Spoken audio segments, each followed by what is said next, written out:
జరిగినటువంటి తప్పిదం వల్ల మిషన్ భగీరథకు సంబంధించినటువంటి సమస్యల వల్ల గత కొన్ని రోజులుగా నీళ్లకు అంతరాయం ఏర్పడింది.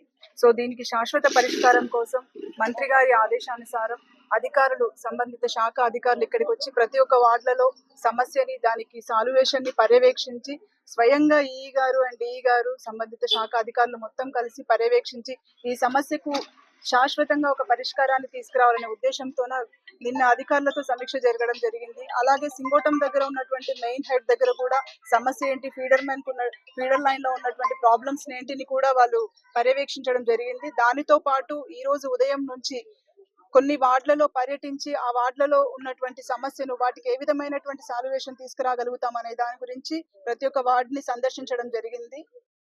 మరి 2 రోజుల తర్వాత ఇంకా మిగతా రిమైనింగ్ వార్డ్స్ ఏమున్నాయో వాటిని కూడా పర్యవేక్షించి వాటిలో గల సమస్యను మొత్తం తెలుసుకొని కొల్లాపూర్ ప్రజలకు శాశ్వతమైనటువంటి పరిష్కారాన్ని, నీటిని ప్రతి ఒక్కరికి అందజేయాలనే లక్ష్యంతో మంత్రి గారి ఆదేశానుసారం ఇక్కడికి విచ్చేసినటువంటి అధికారులకి మరియు సమస్యలను తెలియజెప్తున్నటువంటి ప్రజలకి, ఇక్కడికి వచ్చినటువంటి ప్రజాప్రతినిధులకు అందరికీ కృతజ్ఞతలు తెలియజేసుకుంటున్నాను. క్యూ న్యూస్ ఛానల్లో పనిచేయటకు అనుభవం గల సీనియర్ వీడియో ఎడిటర్స్ కావాలను సంప్రదించవలసిన నెంబర్ 8688926084. qnewsads@gmail.com ను సంప్రదించండి. లైక్ చేయండి.